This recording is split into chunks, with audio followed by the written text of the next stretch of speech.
نحمده ونصلي على رسوله الكريم اما بعد فاعوذ بالله السميع العليم من الشيطان الرجيم بسم الله الرحمن الرحيم رب اشرح لي صدري ويسر لي امري واحلل عقدة من لساني يفقهوا قولي رب يسر ولا تعسر وتمم بالخير سورہ حج آیت نمبر 52 سے 60 تک آج ہم پڑھیں گے۔ وما ارسلنا من قبلك من رسول ولا نبی الا اذا تمنا القى الشیطان فی امنیته فینسخ اللہ ما یلقی الشیطان۔ وما ارسلنا اور نہیں ہم نے بھیجا من قبلک آپ سے پہلے من رسول کوئی رسول ولا نبی اور نہ نبی۔ نبی اور رسول کا فرق آپ کو بتایا جا چکا ہے پہلے۔ الا مگر اذا جب تمنا جب وہ تمنا کرنے لگا، وہ آرزو کرنے لگا۔ تمنا کا لفظ عربی میں دو معنوں کے لیے استعمال ہوتا ہے۔ ایک معنی وہی جو اردو میں ہم لفظ تمنا بولتے ہیں، یعنی کسی چیز کی خواہش کرنا یا آرزو کرنا، اور اس کا دوسرا معنی ہے تلاوت، یعنی کسی چیز کو پڑھنا، تلاوت کرنا۔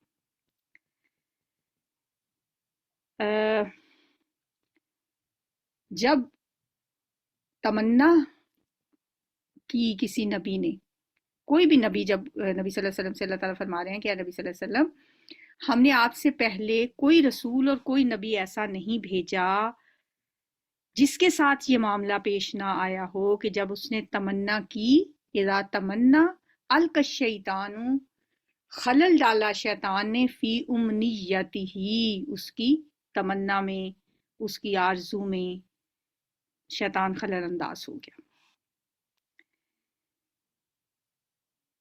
تمنا کا لفظ اگر ہم یہاں پہلے معنی میں لیں تو مطلب یہ ہوگا کہ شیطان نے اس کی آرزو پوری ہونے میں رخنے ڈالے، رکاوٹیں پیدا کی اس نبی، کسی بھی نبی یا رسول کی، اور آپ نبی صلی اللہ علیہ وسلم سے بھی یہ فرمایا جا رہا ہے۔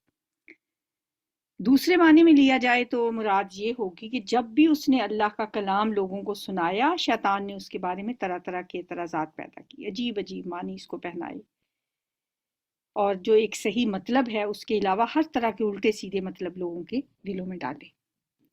تو یہ دونوں باتیں اس میں ہو سکتی ہیں۔ فَيَنْسَخُ اللَّهُ، تو دور کر دیتا ہے اللہ، مَا يُلْقِي الشَّيْطَانُ، جو ڈالتا ہے شیطان، ثُمَّ يُحْكِمُ اللَّهُ، پھر پختہ کر دیتا ہے اللہ آیاتہ، اپنی آیات کو، وَاللَّهُ عَلِيمٌ حَكِيمٌ، اور اللہ تعالیٰ جاننے والا، حکمت والا ہے۔ پہلے معنی کے لحاظ سے اس کا مطلب یہ ہے کہ اللہ شیطان کی خلل اندازیوں کے باوجود آخرکار نبی کی تمنا کو پورا کرتا ہے، اور اپنی آیات، یعنی جو اس کے وعدے ہیں جو اس نے اپنے نبی سے کیے ہیں، ان کو پختہ اور اٹل وعدے ثابت کر دیتا ہے۔ دوسرے معنی کے لحاظ سے مطلب یہ نکلتا ہے کہ شیطان کے ڈالے ہوئے اعتراضات کو اللہ دور کر دیتا ہے، اور ایک آیت کے بارے میں جو الجھنیں وہ لوگوں کے ذہنوں میں ڈالتا ہے، انہیں پھر بعد کی کسی واضح تر آیت سے محکم کر دیتا ہے، صاف کر دیتا ہے۔ واللہ علیم حکیم، اور اللہ تعالیٰ جاننے والا اور حکمت والا ہے، یعنی وہ جانتا ہے کہ شیطان نے کہاں کہاں کیا خلل اندازی کی، اس کے کیا اثرات ہوئے، اور اس کی حکمت ہر شیطانی فتنے کو ختم کرنے پر قادر ہے، وہ حکیم ہے، وہ علیم ہے۔ لِيَجْعَلَ مَا يُلْقِي الشَّيْطَانُ، تاکہ بنا دے اللہ جو ڈالتا ہے شیطان، یعنی جو خلل شیطان ڈالتا ہے اسے بنا دے اللہ تعالیٰ، فِتْنَةً لِلَّذِينَ، آزمائش کا ذریعہ لوگوں کے لیے، للذین، ان لوگوں کے لیے، فی قلوبہم مرض، جن کے دلوں میں بیماری ہے،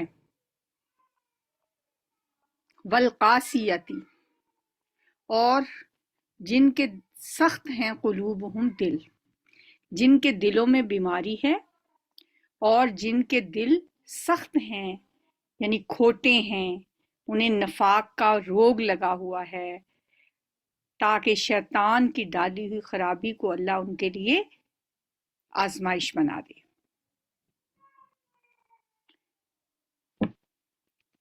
وَإِنَّ الظَّالِمِينَ، اور بے شک ظالم، لفی شقاق بعید، یقیناً بہت دور نکل گئے ہیں، دور کی گمراہی میں ہیں۔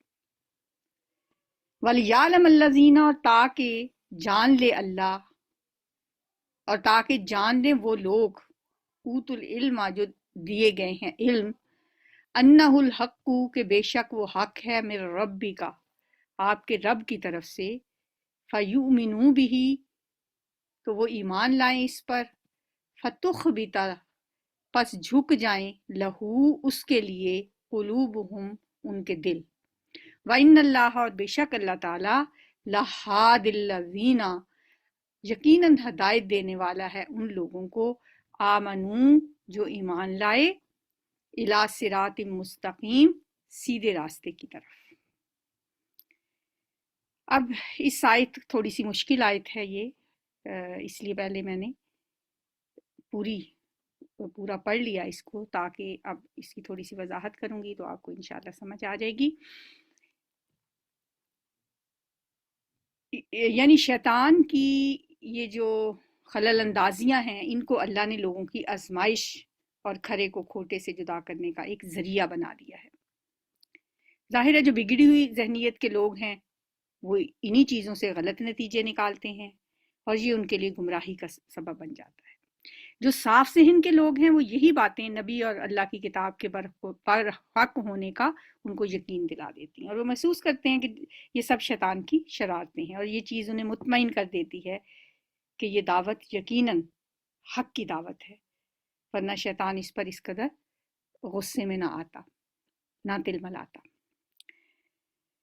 اب ان آیات کا اگر مطلب دیکھا جائے تو صاف اور سیدھا مطلب تو یہی ہے کہ نبی صلی اللہ علیہ وسلم کی دعوت اس وقت جس مرحلے میں چل رہی تھی، اس کو دیکھ کے تمام لوگوں کی نگاہیں یہ دھوکہ کھا رہی تھیں کہ آپ اپنے مقصد میں نعوذ باللہ ناکام ہو گئے۔ دیکھنے والے جو کچھ دیکھ رہے تھے وہ تو یہی تھا کہ ایک شخص جس کی تمنا اور آرزو یہ تھی کہ اس کی قوم اس پر ایمان لائے، 13 برس سے آپ محنت کر رہے تھے، اور آپ کو جو نتیجہ نکلا آپ کی محنت کا، وہ چند لوگ تھے، غریب غربا، جو آپ پہ ایمان لائے، اور آپ ان کو لے کر وہاں سے نکلنے پر مجبور ہو گئے، حبشہ کی طرف ہجرت کر گئے کچھ مسلمان۔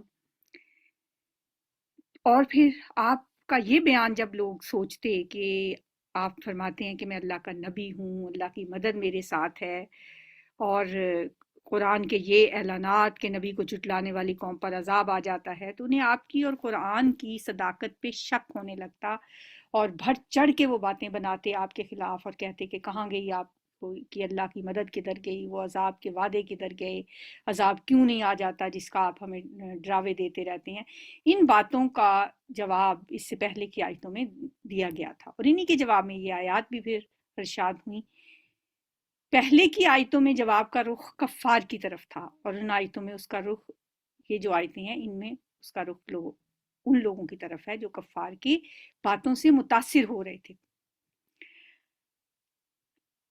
کسی بھی قوم کا اپنے پیغمبر کو جھٹلانا انسانی تاریخ میں یہ کوئی نیا واقعہ نہیں ہے، پہلے بھی ایسا ہی ہوتا رہا۔ پھر اس تکذیب کا جو انجام ہوا وہ بھی لوگوں کے سامنے تباہ شدہ قوموں کے آثار قدیمہ کی صورت میں موجود تھا۔ اگر وہ سبق لینا چاہتے تو اس سے لے سکتے تھے۔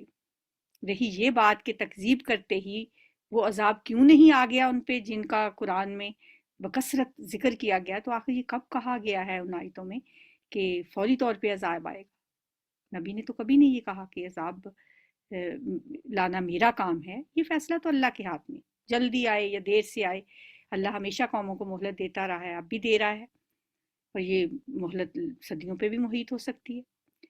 پھر یہ بات بھی کوئی نئی نہیں ہے کہ پیغمبر کی تمناؤں کے پورا ہونے میں رکاوٹیں ہمیشہ سے ہوتی رہی ہیں۔ پیغمبر کی دعوت کے خلاف جھوٹے الزامات اور شک و شبہات کا ایک طوفان اٹھ کھڑا ہوتا رہا ہے ہر نبی اور ہر رسول کے لیے۔ اور آخرکار اللہ تعالیٰ ان شیطانی فتنوں کو دور کرتا ہے۔ رکاوٹوں کے باوجود حق کی دعوت بڑھتی ہے، پھیلتی ہے، شبہات ختم کر دیے جاتے ہیں۔ شیطان اس کے چیلے ان تدبیروں سے اللہ کی آیات کو نیچا دکھانا چاہتے ہیں، مگر اللہ کھوٹے اور کھرے کی تمیز کا انہی کو ذریعہ بنا دیتا ہے۔ اس ذریعے سے کھرے آدمی دعوت حق کی طرف کھنچتے چلے آتے ہیں اور کھوٹے لوگ چھٹ کر الگ ہو جاتے ہیں، جیسا کہ یہاں فرمایا لِيَجْعَلَ مَا يُلْقِي الشَّيْطَانُ فِتْنَةً لِلَّذِينَ فِي قُلُوبِهِم مَرَضٌ وَالْقَاسِيَةِ قُلُوبُهُم، اور تاکہ اللہ کر دے جو ڈالتا ہے شیطان اسے آزمائش کا ذریعہ ان لوگوں کے لیے جن کے دلوں میں روگ ہے۔ اور دوسرا کیا، وَلِيَعْلَمَ الَّذِينَ أُوتُوا الْعِلْمَ، اور تاکہ اللہ علم والوں کو بھی جان لے، اور تاکہ جان لیں وہ لوگ جن کو علم دیا گیا ہے کہ انہ الحق من ربک۔ بہرحال یہ تو ایک صاف اور سیدھا سا مفہوم ہے ان آیات کا، لیکن ان آیات کے بارے میں کچھ مفسرین نے ایک روایت کو بنیاد بنا کر ایک قصہ بیان کیا ہے۔ وہ قصہ یہ ہے کہ نبی صلی اللہ علیہ وسلم کے دل میں یہ تمنا پیدا ہوئی۔ اب یہ بات بتانا آپ کو اس لیے بھی ضروری ہے، ویسے تو ظاہر ہے اس کو کسی نے بھی جو بڑے بڑے مفسرین ہیں اس روایت کو نہیں مانا، اور یہ صحائح ستہ میں بھی موجود نہیں ہے، لیکن کچھ لوگوں نے اس آیت کی تفسیر میں چونکہ یہ واقعہ لکھا ہوا ہے، اس لیے ضروری ہے کہ قرآن کے طالب علم جو فہم قرآن میں جو ان کو مختلف قسم کی روایات جب پڑھیں تو صحیح اور غلط طریقوں کا فرق اچھی طرح انہیں پتہ ہو، اور انہیں معلوم ہو کہ روایت جو ہے کوئی ضروری نہیں ہے کہ ہر روایت سچی ہی ہو، جس میں بھی کوئی تھوڑا سا کوئی شک والی بات ہو تو اس کو ضرور 2-3 تفسیروں سے کنسلٹ کر لینا چاہیے۔ قصہ یہ بیان کیا جاتا ہے کہ نبی صلی اللہ علیہ وسلم کے دل میں یہ تمنا پیدا ہوئی کہ کاش قرآن میں کوئی ایسی بات نازل ہو جائے جس سے اسلام کے خلاف قریش کی نفرت دور ہو اور وہ کچھ قریب آ جائیں، یا کم از کم دین کے خلاف ان کی جو سخت تنقید ہے وہ کم ہو جائے۔ یہ تمنا آپ کے دل ہی میں تھی کہ ایک روز قریش کی ایک بڑی مجلس میں آپ بیٹھے ہوئے تھے، آپ پر سورہ نجم نازل ہوئی اور آپ نے اسے پڑھنا شروع کیا۔ جب آپ اس آیت پہ پہنچے افرأیتم اللات والعزی ومناۃ الثالثۃ الاخری، تو یقیناً یکایک آپ کی زبان سے یہ الفاظ ادا ہوئے جن کا ترجمہ یہ ہے، کیونکہ پچھلی تھی کہ کیا تم نے دیکھا لات اور عزیٰ کو، یہ جو ان کی دیویاں تھیں، ومناۃ الثالثۃ الاخری، اور تیسرے منات کو کیا تم نے دیکھا۔ ان الفاظ کے بعد آپ کی زبان سے جو الفاظ ادا ہوئے وہ یہ تھے کہ تلک الغرانقۃ العلا وَإِنَّ شَفَاعَتُهُنَّ لِتُرْجَىٰ، یہ بلند مرتبہ دیویاں ہیں، ان کی شفاعت کی توقع ہے۔ اس کے بعد آگے پھر آپ سورہ نجم کی آیات پڑھتے چلے گئے، یہاں تک کہ جب سورت ختم ہوئی تو آپ نے سجدہ کیا، مشرک اور مسلمان سارے کے سارے سجدے میں گر گئے آپ کے ساتھ ہی۔ کفار قریش نے کہا کہ اب ہمارا محمد صلی اللہ علیہ وسلم سے کیا اختلاف باقی رہ گیا، اب ہم بھی تو یہی کہتے تھے کہ خالق اور رازق تو اللہ ہی ہے، البتہ ہمارے یہ معبود اس کے حضور ہمارے سفارشی ہیں۔ پھر اس واقعے میں یہ بیان کیا جاتا ہے کہ شام کو جبریل آئے اور انہوں نے کہا یہ آپ نے کیا کیا، یہ دونوں فکرے تو میں نہیں لایا تھا۔ اس پر آپ بڑے مغموم ہوئے، پریشان ہوئے، اور اللہ نے وہ آیات نازل کی جو سورہ بنی اسرائیل کے رکوع نمبر 8 میں ہیں، وَإِن كَادُوا لَيَفْتِنُونَكَ عَنِ الَّذِي أَوْحَيْنَا إِلَيْكَ لِتَفْتَرِيَ عَلَيْنَا غَيْرَهُ۔ یہ چیز نبی صلی اللہ علیہ وسلم کو رنج و غم میں مبتلا کیے رہی، یہاں تک کہ سورہ حج کی یہ آیت نازل ہوئی اور اس پر نبی صلی اللہ علیہ وسلم کو تسلی دی گئی کہ آپ سے پہلے بھی انبیاء کے ساتھ ایسا ہوتا رہا ہے۔ اور ادھر یہ واقعہ سن کر حضور صلی اللہ علیہ وسلم کے ساتھ قریش کے لوگوں نے بھی سجدہ کیا۔ اچھا، اب یہ واقعہ یہاں تک تو ہم نے بھی سن رکھا ہے، پڑھا بھی ہے، حدیث میں بھی موجود ہے کہ مہاجرین حبشہ جو تھے، جب ان کو یہ پتہ چلا، اور یہ واقعہ حقیقتاً ایسا واقعہ تو ہوا ہے کہ نبی صلی اللہ علیہ وسلم نے سورہ نجم کی تلاوت کی تھی، اور اس تلاوت کے اینڈ پہ جب آپ نے سجدہ کیا تو کفار مکہ جو تھے وہ بھی سب کے سب سجدے میں گر گئے۔ ظاہر ہے یہ تو قرآن پاک کا اعجاز بھی ہے، اور قرآن پاک کے اندر ایک اتنا ردم ہے اور اتنا کہ وہ ہر شخص اس سے متاثر ہو جاتا تھا۔ اور جو ہی آپ نے، یہ کوئی تعجب کی بات بھی نہیں ہے کہ قرآن سن کے کفار سجدے میں کیوں چلے گئے۔ اول تو قرآن کا زور کلام انتہائی تاثیر انداز بیاں، اور پھر نبی صلی اللہ علیہ وسلم کی زبان سے اس کی تلاوت کس شان سے ادا ہوئی ہوگی، اس کو سن کر اگر پورے مجمع پر ایک وجد کی سی کیفیت طاری ہو گئی ہو اور آپ کے ساتھ پورا مجمع سجدے میں گر گیا ہو، تو یہ کوئی بڑی بات نہیں ہے۔ یہ چیز تو تھی جس پہ قریش کے لوگ کہا کرتے تھے کہ یہ شخص جادوگر ہے۔ تو بعد میں ہو سکتا ہے کہ قریش کے لوگ اپنے اسی وقتی تاثر پر کچھ شرمندہ ہوئے ہوں، اور ان میں سے کسی نے یا بعض لوگوں نے اپنے اس فعل کی یہ توجیہ کی ہوگی کہ ہمارے کانوں نے تو محمد صلی اللہ علیہ وسلم کی زبان سے اپنے معبودوں کی تعریف میں کچھ کلمات سنے تھے۔ ہو سکتا ہے یہی بات لوگوں میں مشہور ہو گئی ہو کہ انہوں نے ایسے ہی کہہ دیا ہو کہ ہم نے تو سنا تھا کہ انہوں نے کہا تھا کہ یہ جو دیویاں ہیں ان کی یہ شفاعت کریں گی۔ تو بہرحال جب یہ بات ان تک پہنچی جو حبشہ کی طرف ہجرت کر کے گئے ہوئے تھے، تو یہ ان تک اس شکل میں یہ پہنچا یہ واقعہ کہ نبی صلی اللہ علیہ وسلم اور قریش کے درمیان صلح ہو گئی ہے، کیونکہ دیکھنے والے نے تو آپ کو اور مشرکین کو ایک ساتھ سجدہ کرتے ہوئے دیکھا تھا۔ یہ افواہ ایسی گرم ہوئی کہ مہاجرین میں سے 33 لوگ مکے واپس آ گئے۔ اور اب دیکھیں کہ یہ 3 باتیں ہیں، قریش کا سجدہ، مہاجرین کی حبشہ سے واپسی، اور اس سجدے کی جو بھی توجیہ ہوئی، یہ ساری باتیں مل جل کر ایک قصے کی شکل اختیار کر گئیں، اور بعض بڑے بڑے بزرگوں نے اس روایت میں وہ مبتلا ہو گئے۔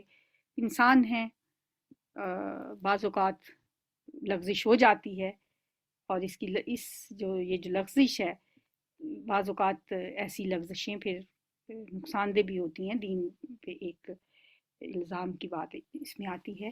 اس لیے ہمیں یہ بات پتہ ہونی چاہیے کہ نبی صلی اللہ علیہ وآلہ وسلم کی زبان سے ایسے کوئی الفاظ ادا نہیں ہوئے تھے کہ آپ نے ایسا کچھ کہا ہو، کیونکہ جو روایت بیان بھی کی جاتی ہے نا، اس کے اندر بھی جتنی جگہ یہ روایت بیان کی گئی ہے ان میں ہر ایک میں الفاظ دوسرے سے مختلف ہیں۔ کہیں کہا گیا ہے کہ یہ الفاظ آپ نے اپنی اس خواہش کے زیر اثر سہون ادا کر دیے، کسی میں ہے کہ آپ کو شاید اونگ آ گئی تھی اور اس حالت میں یہ الفاظ آپ کے منہ سے نکل گئے، کسی میں یہ ہے کہ یہ الفاظ جو ہے یہ دوران وحی میں شیطان نے آپ پر القاء کر دیے اور آپ سمجھے کہ یہ بھی جبریل علیہ السلام لے کے آئے ہیں۔ اس لیے چونکہ ہر روایت میں مختلف الفاظ ہیں، تو اس لیے اس روایت کا بیان کرنے والا راوی جو ہے وہ بھی ثقہ نہیں ہے، مطلب اسی لیے صحاح ستہ میں سے بھی کسی حدیث میں یہ واقعہ نہیں ہے۔ اس آیت کا مطلب اتنا ہی ہے جتنا بتا دیا گیا کہ شیطان جو ہے یہ آزمائش کے لیے، ٹھیک، تاکہ بے شک وَلِيَعْلَمَ الَّذِينَ أُوتُوا الْعِلْمَ أَنَّهُ الْحَقُّ مِنْ رَبِّكَ، تاکہ جان لیں وہ لوگ جو علم دیے گئے ہیں کہ بے شک وہ حق ہے آپ کے رب کی طرف سے، فَيُؤْمِنُوا بِهِ، پس وہ اس پہ ایمان لیں۔ اور کافروں کے لیے لِيَجْعَلَ مَا يُلْقِي الشَّيْطَانُ فِتْنَةً لِلَّذِينَ فِي قُلُوبِهِم مَرَضٌ، یعنی جن کے دلوں میں نفاق کا مرض ہے اور جن کے دل سخت ہیں، ان کو اللہ تعالیٰ آزمائش کا ذریعہ بنا دے ان لوگوں کے لیے۔ فَتُخْبِتَ لَهُ قُلُوبُهُمْ، پس جھک جائیں اس کے لیے ان کے دل۔ وَإِنَّ اللَّهَ لَهَادِ الَّذِينَ، اور بے شک اللہ یقیناً ہدایت دینے والا ہے ان لوگوں کو جو ایمان لائے، إِلَىٰ صِرَاطٍ مستقیم، سیدھے راستے کی طرف۔ وَلَا يَزَالُ الَّذِينَ كَفَرُوا، وَلَا يَزَالُ، لا یزال کا مطلب ہوتا ہے ہمیشہ۔ ربی لا یزل ہم کیوں کہتے ہیں؟ جس کو زوال نہ ہو، جس کو زوال نہیں ہوتا وہ ہمیشہ رہنے والا ہوتا ہے۔ تو لا یزال کا مطلب ہمیشہ، ولا یزالو اور ہمیشہ رہیں گے، کیونکہ لا کے لفظ سے نا تھوڑا سا دھوکا سا ہو جاتا ہے، ترجمہ کرتے ہوئے مشکل پیش آتی ہے۔ ظاہر ہے جو لفظی ترجمہ پڑھ رہے ہیں وہ کہیں گے ولا اور نہیں یزالو، پھر پریشان ہو جائیں گے اس کا کیا مطلب ہے۔ اس کو یاد میں نے تو جب کیا تھا تو میرے ذہن میں یہ تھا، ہم کہتے ہیں رب لا یزال یا رب لم یزل، ایسا رب جس کو کوئی زوال نہیں ہے، تو لا یزالو کا مطلب ہے نہیں زوال، جس کو زوال نہیں وہ ہمیشہ رہنے والا ہے۔ ولا یزالو اور ہمیشہ رہیں گے الذین وہ لوگ کفرو جنہوں نے کفر کیا، فی مریت منہ شک میں اس سے کس سے؟ قرآن سے، یعنی جو انکاری ہیں وہ تو اس کی طرف سے شک میں ہی رہیں گے، حتیٰ یہاں تک کہ تأتیہم الساعۃ آ جائے ان کے پاس قیامت، بغتتاً اچانک، او یاتیہم یا آ جائے ان کے پاس عذاب یوم عقیم بانج دن کا عذاب، یوم عقیم، عقیم کا لفظ جو ہے اس کا لفظی ترجمہ ہے بانج۔ دن کو بانج کہنے کے دو معنی ہو سکتے ہیں، ایک یہ کہ وہ ایسا منحوس دن ہو جس میں کوئی تدبیر کارگر نہ ہو، ہر کوشش الٹی پڑے اور ہر امید مایوسی میں بدل جائے، دوسرے یہ کہ وہ ایسا دن ہو جس کے بعد رات دیکھنی نصیب نہ ہو، وہ بھی بانج دن۔ دونوں صورتوں میں مراد ہے وہ دن جس میں کسی قوم کی بربادی کا فیصلہ ہو جائے، جیسے قوم نوح پر طوفان آیا، اس کے لیے بانج دن تھا، اسی طرح عاد، سمود، قوم لوط، اہل مدین، ساری تباہ شدہ قوموں کے حق میں عذاب الہی کے جو نزول کا دن تھا وہ دن بانج ثابت ہوا۔ اچھا، بطور عذاب کے جو ہوا آتی ہے اسے بھی الریح العقیم کہا گیا ہے، اذ ارسلنا علیہم الریح العقیم، سورہ زاریات میں آتا ہے، جب ہم نے ان پر بانج ہوا بھیجی، یعنی ایسی ہوا جس میں کوئی خیر تھی نہ بارش کی کوئی خوشخبری تھی۔ الملک یومئذ للہ، بادشاہی اس دن للہ اللہ کی ہوگی، یحکم بینہم وہ فیصلہ کرے گا ان کے درمیان، یعنی دنیا میں تو عارضی طور پر کوئی بھی لوگ بادشاہت کے حقدار بن جاتے ہیں، انہیں اقتدار اور اختیار مل جاتا ہے، لیکن آخرت میں کسی کے پاس کوئی بادشاہت اور کوئی اختیار نہیں ہوگا، صرف ایک اللہ کی بادشاہی ہوگی۔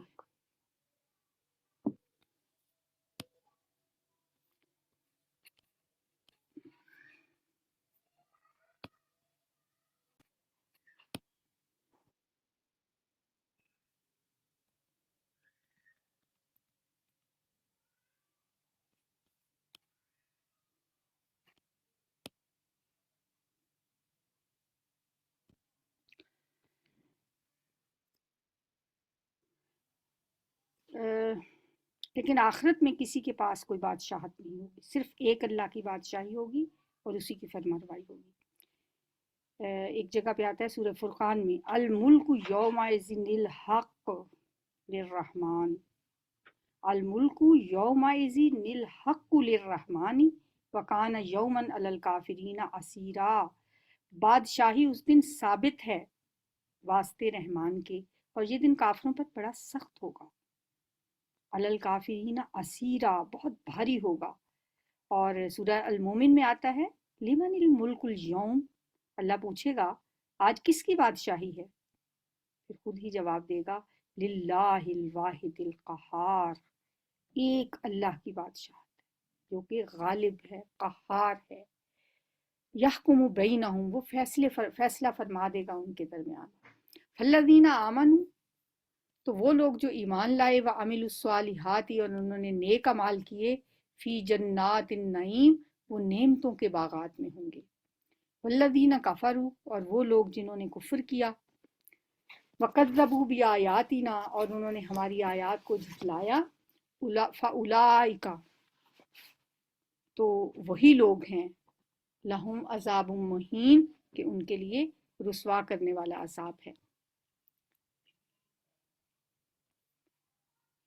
والذین ہاجروا اور وہ لوگ جنہوں نے ہجرت کی، فی سبیل اللہ اللہ کے راستے میں، ثم قتلوا پھر وہ قتل کر دیے گئے، او ماتوا یا مار دیے گئے، فوت ہو گئے، قتل کر دیے گئے یا فوت ہو گئے۔ اچھا میرا خیال ہے آپ کی سکرین سٹک ہوئی ہے، لیکن اب تو لیسن سارا ختم ہی ہو گیا، اینڈ پہ جا کے اب کیا اس کو دوبارہ کرنا، اب تو 2 آیتیں رہ گئی ہیں۔ آپ اپنا اپنا قرآن کھول لیں، دیکھتے رہیں اسے۔ لا یرزقنہم اللہ رزقا حسنا، یقیناً ضرور رزق دے گا ان کو اللہ تعالیٰ۔ لا یرزقنہم، اس میں 2 تاکیدیں ہیں، ایک لام تاکید اور دوسرا نون ثقیلہ، ضرور بضرور رزق دے گا انہیں اللہ، رزقا حسنا، اچھا رزق۔ وَإِنَّ اللَّهَ، اور بے شک اللہ تعالیٰ، لَهُوَ خَيْرُ الرَّازِقِينَ، البتہ یا یقیناً وہ بہتر ہے سب رزق دینے والوں میں سے۔ سب رزق دینے والوں میں سے اللہ کیوں بہتر ہے؟ کیونکہ اللہ تعالیٰ کسی حساب سے رزق نہیں دیتا، وہ ایسا نہیں کرتا کہ گن گن کے دے جیسے انسان کرتے ہیں، اور نہ ہی وہ یہ دیکھتا ہے کہ کس کا استحقاق ہے کس کا نہیں ہے، وہ ہر کسی کو دیتا ہے اور بن مانگے دیتا ہے۔ ایسا ہو سکتا ہے دنیا میں کوئی؟ اور اگر انسانوں کے تھرو بھی وہ دلواتا ہے تو اصل رازق تو اللہ ہی ہے، وہ بہترین رزق دینے والا ہے سب رزق دینے والوں میں سے۔ لا یدخلنہم مدخلا یرزونہ، تو ضرور بضرور وہ داخل کرے گا، اس میں بھی 2 تاکیدیں ہیں، ضرور بضرور وہ ان کو داخل کرے گا، مدخلاً داخل ہونے کی جگہ، ایسی داخل ہونے کی جگہ، ایسے مقام میں، یرزونہ کہ وہ اس کو پسند کریں گے۔ وَإِنَّ اللَّهَ لَعَلِيمٌ حلیم، اور بے شک اللہ تعالیٰ البتہ جاننے والا اور حلم والا ہے، جاننے والا اور حلم والا ہے۔ حلم کیا ہوتا ہے؟ یہاں حلم والا کیوں کہا گیا ہے کہ اللہ حلیم ہے؟ اس لیے علیم ہے یعنی وہ جانتا ہے کہ کس نے حقیقت میں اس کی راہ میں گھر بار چھوڑا ہے، ہجرت کی ہے، اور وہ کس نام کا مستحق ہے۔ حلیم ہے یعنی ایسے لوگوں کی چھوٹی چھوٹی لغزشوں، چھوٹی چھوٹی کمیوں، کمزوریوں کی وجہ سے اللہ ان کی بڑی بڑی خدمات اور قربانیوں پر پانی نہیں پھیرنے والا، وہ ان سے درگزر کا معاملہ فرمائے گا اور ان کے قصور معاف کر دے گا، اور انہیں ایسی جگہ میں داخل کرے گا جس کو وہ پسند کریں گے۔ ظاہر ہے جنت ہے ہی ایسی جگہ جس کے بارے میں حدیث میں آتا ہے کہ نہ کسی آنکھ نے ان نعمتوں کو دیکھا ہے جو جنت میں ہیں، اور نہ کسی کان نے ان کے بارے میں سنا ہے۔ کان اور ناک تو آنکھیں تو ایک طرف، کسی دل میں خیال تک نہیں گزرا ان کے بارے میں۔ وَإِنَّ اللَّهَ لَعَلِيمٌ حلیم، اور بے شک اللہ تعالیٰ جاننے والا اور حلم والا ہے۔ ذالک، یہ بات اللہ کے ہاں طے ہو چکی۔ ومن عاقب، اور جو بدلہ لے، بمثل ما عوقب بہ، اس کی مثل جو زیادتی کی گئی اس کے ساتھ، ثم بغی علیہ، پھر زیادتی کی گئی اس پر، یعنی دوبارہ پھر، لینصرنہ اللہ، تو یقیناً اللہ ضرور مدد کرے گا اس کی، ان اللہ لغفور الرحیم، بے شک اللہ تعالیٰ البتہ بخشنے والا اور درگزر کرنے والا ہے۔ پہلے ان مظلوموں کا ذکر تھا جو ظلم کے مقابلے میں کوئی جوابی کارروائی نہیں کر سکتے تھے، اور یہاں ان کا ذکر ہے جو ظالموں کے مقابلے میں قوت استعمال کریں۔ اس آیت کے 2 مطلب ہو سکتے ہیں، اور دونوں ہی مراد ہیں اس سے۔ ایک یہ کہ ظلم کے مقابلے میں جو قتل و غارت کیا جائے گا، جیسے کہ پھر جہاد میں، وہ اللہ کے ہاں معاف ہے، اگرچہ یہ قتل و غارت بجائے خود اچھی چیز نہیں ہے، لیکن وہ معاف ہے کیونکہ وہ بدلہ لینے کی اللہ تعالیٰ نے خود اجازت دی ہے۔ دوسرے یہ کہ اللہ جس کے تم بندے ہو وہ خود غفور الرحیم ہے، درگزر کرنے والا ہے، اس لیے تم کو بھی جہاں تک بھی تمہارے بس میں ہو عفو درگزر سے کام لینا چاہیے۔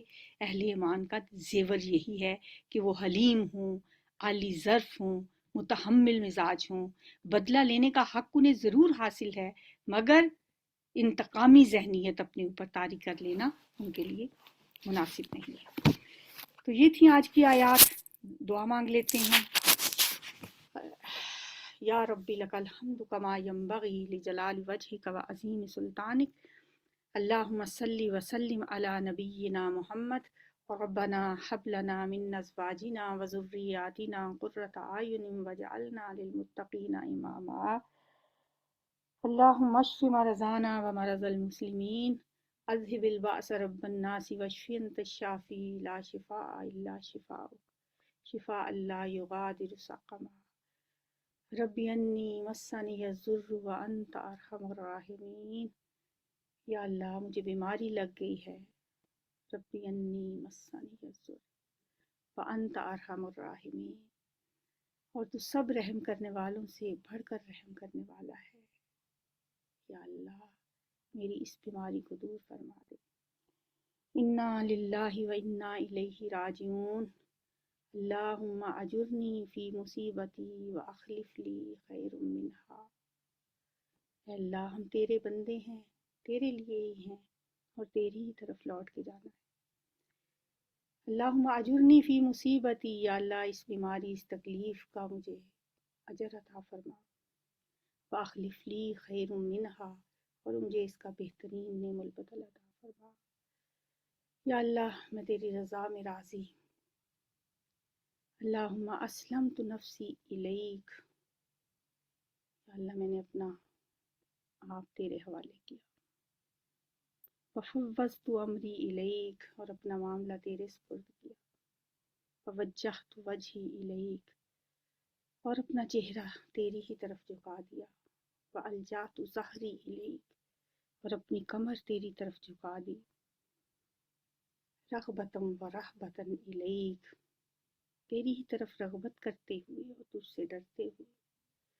لا ملجا ولا منجا منک الا الیک.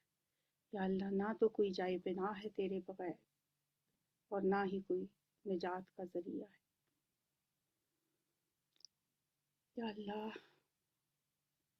یا اللہ یا رحمان یا رحیم یا کریم. ہمارا یہ قرآن پڑھنا، اس کو سمجھنا سمجھانا قبول فرما لے. یا اللہ قرآن پڑھانے کا یہ جو سلسلہ ہے اللہ کریم اسے جاری و ساری رکھنا.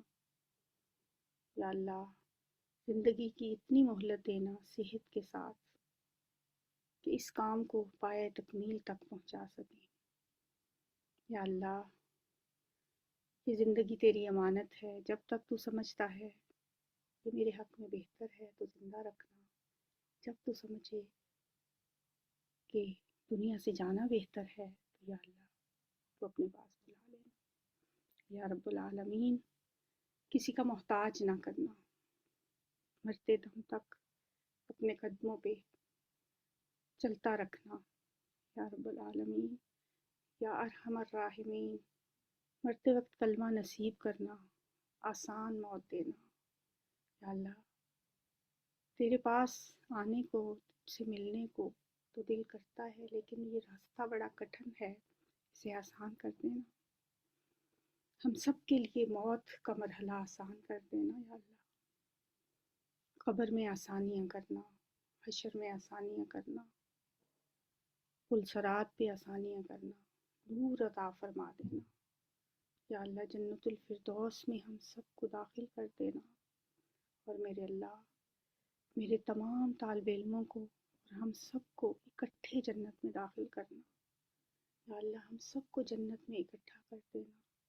اور میرے تمام اساتذہ کو جن سے میں نے کچھ بھی پڑھا اور تمام طالب علم جنہوں نے مجھ سے کچھ بھی پڑھا، یا اللہ ہم سب کو جنت الفردوس کے اعلیٰ درجوں میں لے جانا.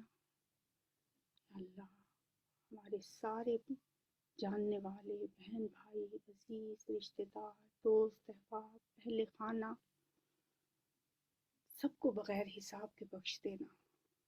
یا اللہ ہمیں اپنے عرش کے سائے تلے جگہ دینا اور بغیر حساب کے جنت دینا. یا اللہ جب ہم جنت میں جائیں تو ہم کہیں الحمدللہ الذی ہدانا لہذا. یا اللہ تیرا شکر ہے تو نے ہمیں اس رستے کی رہنمائی کی. وما کننا لنہتدی لولا ان ہدانا اللہ. ہم ایسے نہیں تھے کہ ہم یہاں تک پہنچ پاتے اگر ہمیں اللہ یہاں تک نہ پہنچاتا، ہمیں ہدایت نہ دیتا، ہماری رہنمائی نہ کرتا. یا رب العالمین ہم سب کو اس آیت کا مصداق بنا دینا جو سورہ فجر کی آخری آیت ہے. یا ایتها النفس المطمئنہ ارجعی الی ربک راضیۃ مرضیہ فادخلی فی عبادی وادخلی جنتی۔